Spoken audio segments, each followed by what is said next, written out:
Welcome to Brightspace. In this video, I will show you a tour from the student perspective of Brightspace at NICC. So once you are signed in, you'll be greeted with the Brightspace homepage. The page is separated into widgets. You'll see on the left side is an announcements widget, and on the right side are your My Courses. Up at the top is the navigation bar, highlighted in blue. In this menu, you can browse various student resources, and also a help menu that will direct you to ways to contact technical support and also be able to reference tutorials and other help documentation. Additionally, in the navigation area, you'll see an area with your name listed. If you click on that, you'll have options to update your profile. We do encourage you to upload a profile picture. You can also access your portfolio. Some programs will have you use your portfolio, so that is how you access that. You can also set notifications for your account, so if you want text message notifications or if you would like email notifications when grades are released or instructors leave you feedback or other students are contacting you or something like that, that is all available in the notifications area. There's also some account settings that you can edit as well. And if you would like to log out of Brightspace completely, there's also a log out option located here. Speaking of notifications, you can also download the Brightspace Pulse app in the Google Play or Apple App Store. So be sure to check that out. Once you download that app, you can just quickly sign in to your NICC account and you can get on the fly notifications, and you can also do many of your class functions from right on your cellular device. The other icons up here are a notification bell, and you'll have an orange icon just like this when there's something new there. This one is the update alerts, so you'll notice that you do get some updates in here if something in your course is updated or something like that. You also have the subscriptions alerts area. There are various places in this platform where you can sign up for notifications and subscribe to discussion threads, for example. And then finally, you have the message alerts. In here, there's an instant messenger where you can communicate with your classmates and also your instructor, and there is an email tool as well. If you receive an instant message, it will show up in this area. Lastly, there is this icon, which is the Select a Course icon. This is commonly referred to as the waffle icon, as it does resemble a waffle. When you click on that, you will see a full list of every course that you have access to in the system. You'll also see that you have some pins here on the side.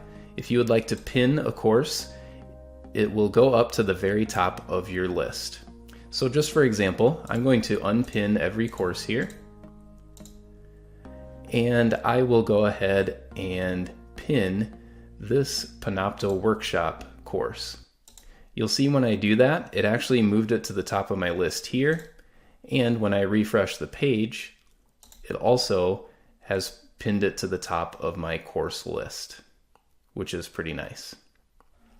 So what I want to do is I actually want to take you into a course real quick. You can do that either from the waffle icon here at the top, or you can find it in the My Courses widget. There are also tabs here where you can sort by semester. So there's all kinds of ways where you can narrow down to make sure that you are in exactly the right course you are looking for. In this example, I'm going to use the waffle icon, and I want to go to my math class. Now let's show you the interface once you are in a class. So the navigation area at the very top is very similar. You can also click on the course title at any time to get back to this specific page. You can click the home icon to take you all the way back to the page we were just on, the NICC Brightspace homepage. The blue bar looks a little bit different. We still have the help menu present on every page, but we will also have the various tools that are available to you. Further down the page, just to highlight a few areas, there is an announcements area in the course as well. So anytime your instructor is going to reach out to you, the entire class, they'll put in an announcement. It'll show up here, and it will also show up on the Brightspace homepage. Additionally, if the college has some type of an announcement, that'll show up on the Brightspace homepage as well. Elsewhere in this class, you'll also see you have course updates, so you can see things that are happening in the class. And once you click on these, it'll take you right to that activity in the course. Generally speaking, just like this blue box here is notifying you, your course is going to basically all take place in the content tool. Let's go into content right now. Once you click on content, if you are in your course for the first time, it's going to take you to the overview section if your instructor has put something in the overview. This is typically a welcome message. Then you can proceed down the page. Many courses have a getting started area. In this area, there is information about your instructor and other important information related to the class. You can also go to the Did You Know section. No, this is not a typo. This is actually the acronym for the Department of Instructional Innovation and Design. This group at NICC can be contacted at online@nicc.edu, and we can help you with anything Brightspace related. So in this particular area, you can locate your various keys to be successful in Brightspace. There's also a link to a special course called the Brightspace Toolbox. This course is a great playground area for you. You can actually participate in discussions, submit quizzes, try out assignments. You can do it all risk-free right within the toolbox. That way, if you're a little bit unsure or nervous about doing something in your current class, you can always jump back to the toolbox to practice those things and also learn how to do those things. There are lots of resources there, and we definitely encourage you to check that out. We are currently in week 2 of this course, so I am going to click on week 2. It will vary on what your course looks like. It depends fully on what the instructor has your course set up like. It may be separated into weeks, it may be separated into units, or it could be organized some other way as well. You'll notice when you go into a week 2 module or a module in general, you'll see a progress bar at the top, which lets you know what you've done so far. So in this example, I have completed 2 of the 7 things in this week 2 module. So let's dive into the various content items. So many of the things are pretty self-explanatory. There'll be links here that you can click into. Your instructor may post lectures or videos, PDFs, or even resources that are out on the web. There are also different activities that you do in the course, and those are notified to you right below the link name. So for example, we have an assignment called Final Paper, we have a discussion topic called What is your favorite number, and we have a quiz called Numbers Quiz. Let's go ahead and go through these 3 most common activities that you'll see in your course, beginning with an assignment. To do an assignment, you just simply click on the link for the assignment. Your instructor will provide some instructions at the top, and then you can simply scroll down, choose the upload button, find the file on your computer, upload the file, and then you can optionally leave some comments to your instructor, and then choose Submit. After you submit the assignment, you will get an email notification sent to your inbox by default, so be sure to keep an eye out for that. And after you receive feedback from your instructor, it will show up in this same exact area with inline feedback. And you can also see if your instructor has marked up the paper as well. So let's take a look at that real quick. And this information is also found in the Grades tool. The Grades tool is found in the navigation bar right here. Let's go to the next type of activity in your course, which is a discussion. We'll go back to content, and we will enter this discussion topic. In a discussion, you can start a new thread. If you're not seeing this button, it's possible your instructor has the discussion locked for the time being, so keep that in mind. But you can start up a new thread to respond to the question or discussion that your instructor is leading. You can also click into one of your classmates' responses or your instructor's response, and you can reply to them to kind of talk to them directly in a threaded discussion.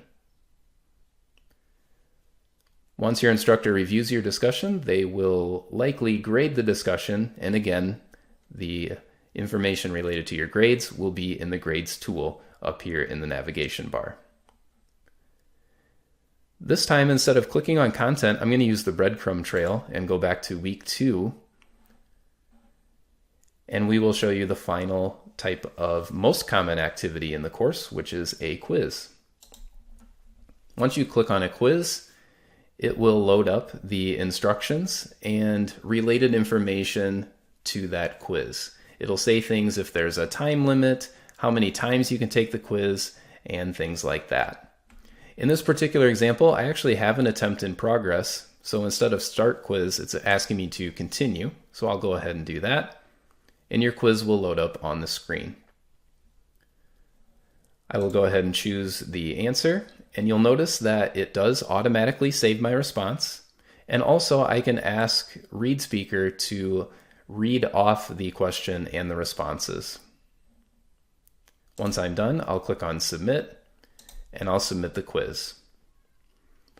By default, your instructor will not have the correct quiz questions listed after you submit a quiz. However, some instructors may choose to allow that.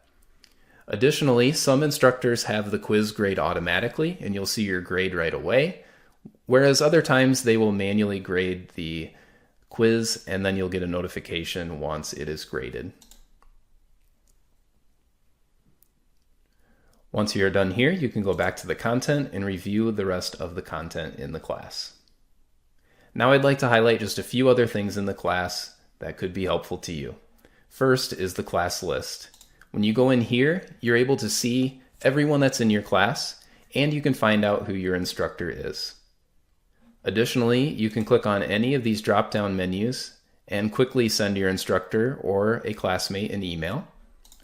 Or if you need to email multiple people at the same time, you can use the multi-select and email, or that instant messenger feature that I highlighted earlier, which shows up here in the messages area.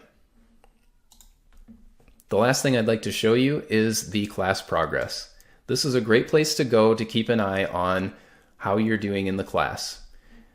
An overview of your grades are here. It lets you know what content you visited, how many times you've posted in discussions, how you're doing on your assignments, you name it. Your whole footprint in Brightspace, everything that you've done is found in the class progress area.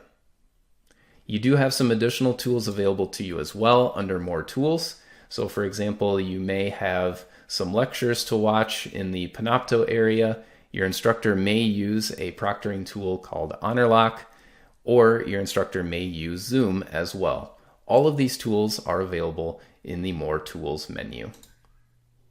The last thing I'll highlight is just be sure to reach out to our team if you need any help with Brightspace. Also reference that toolbox class if you'd like to check out some things on your own. You can check the toolbox out at any time by navigating to it in the waffle icon. Thank you very much for watching and enjoy Brightspace.